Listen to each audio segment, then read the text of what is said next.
This segment is sponsored by the West Michigan Home and Garden Show, featuring a hint of spring and plenty of fresh ideas for your home inside and out. Carolyn Alt is here to tell us more about what we can expect at this year's show. Good morning. Good to see you. Good morning. Well, it's good to be talking about spring. Right. You know, I feel like we haven't had a terrible winter, but I'm ready for that hint of spring. Yeah, you know, I know a lot of people are surprised by a pretty traditional Michigan winter, right? But we've had some mild winters. There's no grass in sight unless you're down at the Home and Garden Show, where we're going to have lots of blooming gardens and lots of exciting things to see that will just get you ready for, you know, your own spring projects. When I try to describe it to someone who's never been to the show, first of all, I say, who are you? Right?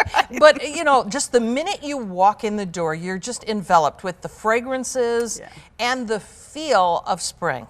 Well, you know, we try to do that because in the end, you're going to the show probably to work on a project, right? Which is maybe not quite so exciting, right? So we want to put it into an environment where you do get excited. You get in the mood and you think, oh, okay, I know why we want to do this. You know, you just feel good.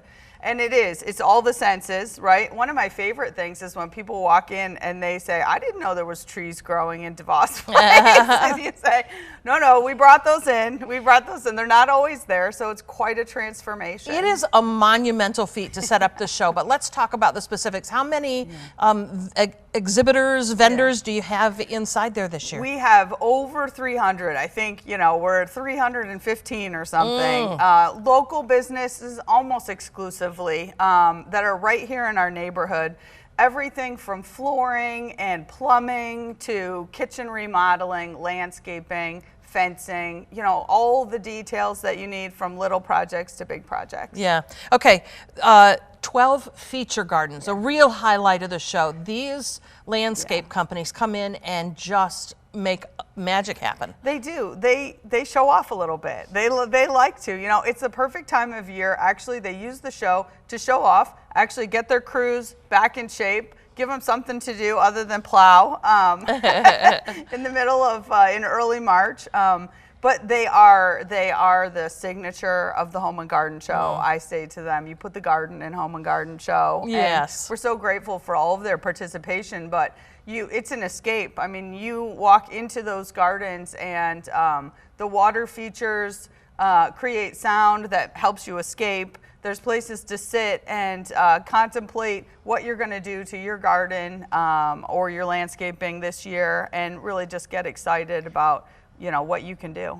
Maybe you don't have an idea what you want to do, but the seminar stage is a place where you can really find inspiration, and you've got some really exciting folks who will be appearing on that stage. We do. We actually have 5 stages. The education piece of the show is critically important to us. It's really sort of that third leg of the stool. 5 stages, everything from vegetable gardening to home improvement and cooking. We've got stuff for you that's both fun and educational, but you know, as I was looking at the schedule myself, I thought, you know, gardening and landscape maintenance is something that's new to my life now, and I thought, oh, there are definitely some seminars that will help me. I thought, I'm going to go and check these out and you know, really get great information for, you know, to learn what you need to do to be a good homeowner or a good gardener. Yeah, let's drop a few names. Bryce Lane, he's a horticulturalist who has had his own show. In the Garden with Bryce Lane. Chef Tramel Hawkins, owner of Poetry on Plates. Yes, that's kind of cool. A local expert. Okay, I'm excited about Diane DeVos. She's the canning diva. I dream of being a canning diva one day. I do. I try. I'm afraid of botulism. Right. But she takes the fear out of that. I know. She's wonderful. She definitely does, and she's also a local expert. But, you know, if you actually manage to get your tomatoes to grow, there's always more than you can eat in the season, and it's so important. Don't waste them. She's going to help you learn how to save those. Yep, and the great floral expert Jay Schwanke here, and he's doing his celebrity charity challenge, the Flower Power Challenge. So that's going to be really fun. But we want to let you know, the West Michigan Home and Garden Show runs February 27th through March 2nd. It's at DeVos Place in Grand Rapids. Tickets and showtimes available at grhomeshow.com. Carolyn, good to see you. Good to see you too. We'll see you there.